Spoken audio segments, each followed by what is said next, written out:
হরে কৃষ্ণ দর্শক বন্ধুরা, আশা করছি আপনারা সকলেই রাধা মাধবের কৃপায় ভালো আছেন।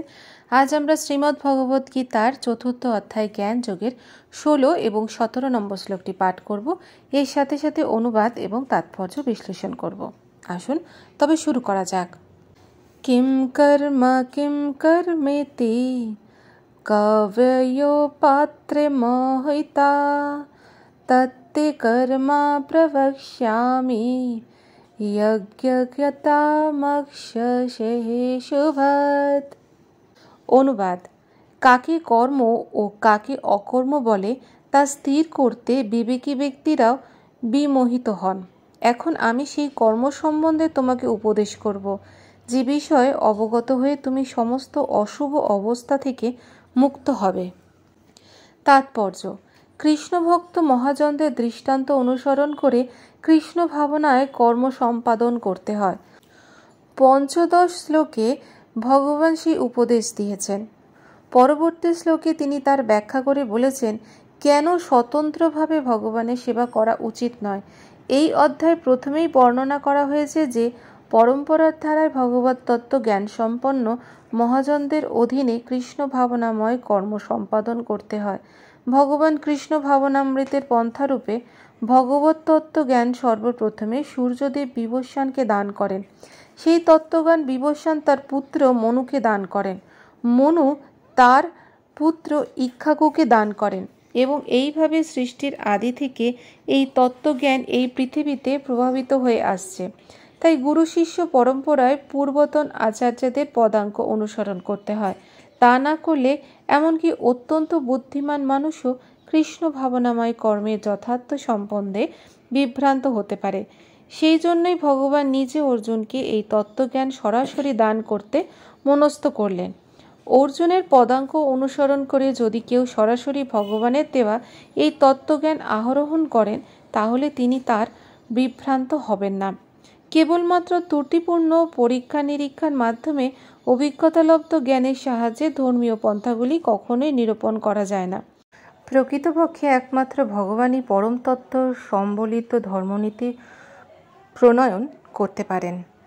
ত্রুটিপূর্ণ জল্পনা কল্পনার মাধ্যমে ধর্মীয় রীতিনীতির উদ্ভাবন করা যায় না। ব্রহ্মা, শিব, নারদ, মনু, কুমার, কপিল, প্রহ্লাদ, ভীষ্ম, সুখদেব গোস্বামী, যমরাজ, জনক এবং বলি মহারাজ আদি মহাজনদের পদাঙ্ক অনুসরণ করতে হয়। মনোধর্মপ্রসূত কল্পনার ভিত্তিতে আমরা ধর্ম বা আত্ম উপলব্ধির পন্থা প্রতিপন্ন করতে পারি না। তাই ভগবান তার ভক্তদের প্রতি অহৈতুকী কৃপার বশবর্তী হয়ে সরাসরি অর্জুনকে কর্ম এবং অকর্ম কী সে বিষয়ে বুঝিয়ে দিয়েছেন।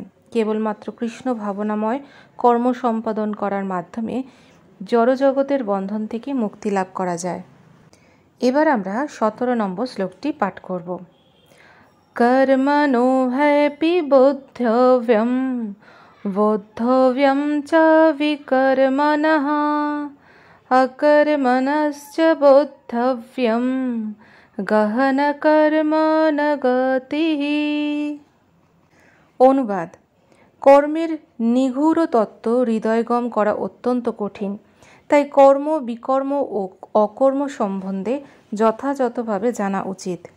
তাৎপর্য: কেউ যদি সত্যিই জড়জগতের বন্ধন থেকে মুক্ত হতে চায়, তবে তাকে কর্ম, অকর্ম ও বিকর্মের পার্থক্য জানতে হবে।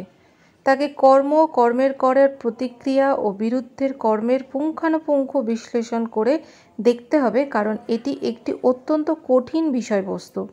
কৃষ্ণ ভাবনা এবং তার পরিপ্রেক্ষিতে সম্পাদিত কর্ম সম্বন্ধে বুঝতে হলে প্রথমেই ভগবানের সঙ্গে নিত্য সম্পর্কের বিষয় জানতে হবে, আর সেটি হলো জীবের স্বরূপ হয় কৃষ্ণের নিত্য দাস। তাই কৃষ্ণ ভাবনায় ভাবিত হয়ে ভগবানের সেবা করাই প্রতিটি জীবের পরম কর্তব্য। সমগ্র ভগবদ্গীতায় ভগবান আমাদের এই সিদ্ধান্ত অনুসরণের শিক্ষাদান করেছেন। এছাড়া অন্য যে কোনো চিন্তাধারা এবং কর্ম এই সিদ্ধান্তের বিরোধিতা করে তাকে বলা হয় বিকর্ম, অর্থাৎ নিষিদ্ধ কর্ম। এই সমস্ত তত্ত্বজ্ঞান সম্পূর্ণভাবে উপলব্ধি করতে হলে তত্ত্বজ্ঞ কৃষ্ণ ভাবনাময় ভক্তের সঙ্গে করতে হবে, সাধুসঙ্গ করতে হবে এবং তাদের কাছ থেকে গূঢ় রহস্য বা এই জ্ঞানের যথার্থ মর্ম সম্বন্ধে শিক্ষা গ্রহণ করতে হবে। এভাবে জ্ঞান আহরণ সরাসরি ভগবানের কাছ থেকে জ্ঞান আহরণ করার মতোই। তা না করলে এমনকি বড় বড় বুদ্ধিমান মানুষেরাও পর্যন্ত বিভ্রান্ত হয়ে পড়ে। তাহলে দর্শক বন্ধুরা, এই ছিল আমাদের শ্রীমদ্ ভগবদ্গীতার 4th অধ্যায় জ্ঞান যোগের 16 এবং 17 নম্বর শ্লোকের তাৎপর্য।